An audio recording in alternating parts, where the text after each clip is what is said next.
सोच के देखिए कि बारिश का स्विच ऑन ऑफ किया जा सके, बिल्कुल वैसे ही जैसे हम घर की लाइट जलाते हैं। किसी साइंस फिक्शन फिल्म की कहानी लगती है ना? लेकिन ये अब हमारी हकीकत बन रही है। चलिए देखते हैं आखिर कैसे। तो सवाल यही है कि क्या बारिश कराई जा सकती है? मतलब क्या हम सच में मौसम को कंट्रोल कर सकते हैं कि जब पानी चाहिए आसमान से बरसा लिया? क्या ये सच में मुमकिन है? ये बात सुनने में मजाक लगती है ना? हो सकता है कल को घर पे यही सुनने को मिले, अरे बेटा टेरेस पे कपड़े मत सुखाना, पता चला सरकार ने बारिश ऑन कर दी। लेकिन सुनिए, साइंस कहती है कि ये मजाक नहीं है, ये मुमकिन है।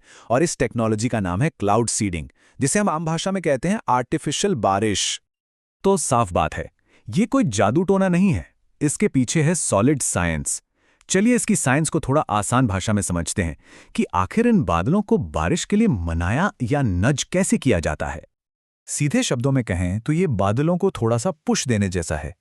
सोचिए प्लेन या ड्रोन बादलों के अंदर जाकर नमक या सिल्वर आयोडाइड जैसे छोटे छोटे पार्टिकल्स स्प्रे करते हैं। अब ये पार्टिकल्स ना एक चुंबक की तरह काम करते हैं, बादल की सारी नमी को अपनी तरफ खींच लेते हैं, पानी की बूंदें बनाते हैं और बेसिकली बादलों से कहते हैं चलो भाई अब बरसने का टाइम हो गया। अब यहाँ एक बहुत बड़ी गलतफहमी दूर करना जरूरी है। आर्टिफिशियल बारिश से बादल बनाए नहीं जाते, बिल्कुल नहीं। ये सिर्फ पहले से मौजूद बादलों को बारिश करने के लिए ट्रिगर करता है। यानी अगर आसमान में बादल ही नहीं है तो क्लाउड सीडिंग की कोशिश करना बिल्कुल वैसा है जैसे वाईफाई बंद हो और आप नेटफ्लिक्स चलाने की कोशिश कर रहे हो, कुछ नहीं होगा। तो इसका प्रोसेस क्या है? बहुत सिंपल, 4 स्टेप्स में। स्टेप 1, एक्सपर्ट्स पहले सही टाइप के बादल ढूंढते हैं, ऐसे बादल जो नमी से भरे पूरे हों और बारिश के लिए रेडी लग रहे हों। स्टेप 2, फिर ड्रोन या प्लेन से उनमें नमक जैसे पार्टिकल्स छिड़क दिए जाते हैं।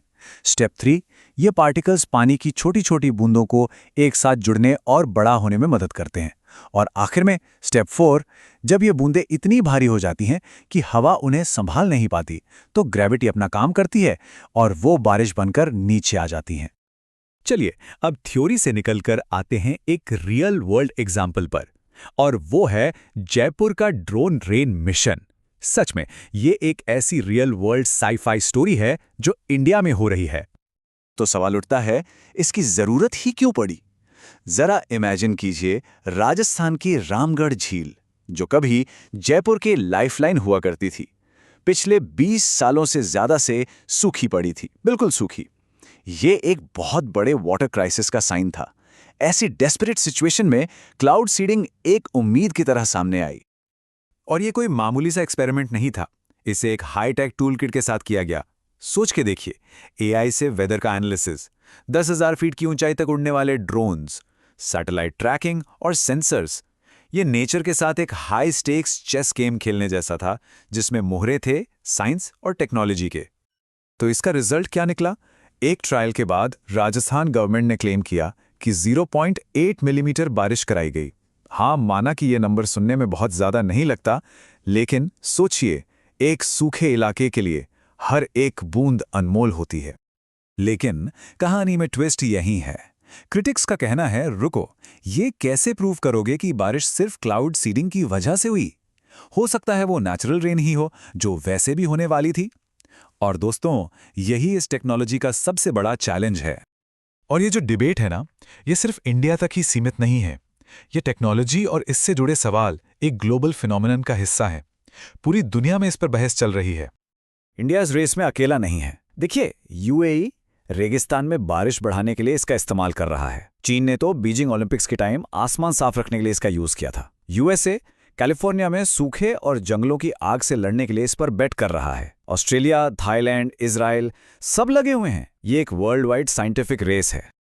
तो चलिए, एक तरफ होप और दूसरी तरफ रियलिटी, यानी इसके प्रोज और कॉन्स को आमने सामने रखते हैं। उम्मीद क्या है? सूखे से राहत, खेती को सपोर्ट, पोल्यूशन कंट्रोल, सब अच्छी बातें हैं। लेकिन रियलिटी क्या है? पहली बात, ये तभी काम करेगा जब सही बादल होंगे। दूसरा, इसका एफिशिएंसी रेट बहुत कम है, सिर्फ 5 से 20%। तीसरा, ये बहुत महंगा है। और चौथी, इसके एनवायरमेंटल साइड इफेक्ट्स क्या हो सकते हैं, उस पर अभी भी डिबेट जारी है। यहां तक कि इस पर एथिकल डिबेट्स भी हैं कि क्या हम किसी एक जगह की बारिश चुराकर दूसरी जगह बरसा रहे हैं। ये सब बातें हमें इस डिस्कशन के आखिरी और सबसे इम्पॉर्टेंट हिस्से पर लाती हैं। देखिए, ये टेक्नोलॉजी एक टूल है, कोई मैजिक वैंड नहीं। तो यहाँ हमारी रिस्पॉन्सिबिलिटी क्या बनती है? सवाल बहुत गहरा है कि हम नेचर के असिस्टेंट बन रहे हैं या नेचर के बॉस। क्या हम प्रकृति की मदद कर रहे हैं या उसके मालिक बनने की कोशिश कर रहे हैं? ये सोचना ज़रूरी है, क्योंकि हम एक ऐसे सिस्टम में दखल दे रहे हैं जो बहुत ही नाजुक बैलेंस पर चलता है। और सबसे ज़रूरी बात, जिसे हमें हमेशा याद रखना चाहिए, आर्टिफिशियल रेन कभी भी वाटर कंजर्वेशन का सब्स्टिट्यूट नहीं हो सकती। अगर हम पानी बचाने, पेड़ लगाने, ग्राउंड वाटर रिचार्ज करने जैसे बेसिक काम नहीं कर रहे ना, तो ये टेक्नोलॉजी सिर्फ एक टेम्पररी बैंडेड है, परमानेंट सोल्यूशन बिल्कुल नहीं। क्योंकि असली लॉन्ग टर्म सोल्यूशन किसी हाईटेक गैजेट में नहीं है, वो छिपा है इन बेसिक चीज़ों में: पानी बचाना, वाटरशेड मैनेजमेंट, ज़्यादा से ज़्यादा पेड़ लगाना और ग्राउंड वाटर को रिचार्ज करना। असली गेम चेंजर्स तो ये हैं। तो आखिर में क्या कहेंगे? क्लाउड सीडिंग एक फैसिनेटिंग आइडिया है, एक साइंटिफिक गैम्बल है जो कभी-कभी काम कर सकता है, लेकिन ये हमें एक बहुत ज़रूरी सबक याद दिलाता है कि आसमान को कमांड करने से पहले ज़मीन को समझना ज़रूरी है। हमें अपनी ज़मीन की हकीकत और अपनी जिम्मेदारियों को समझना ही होगा।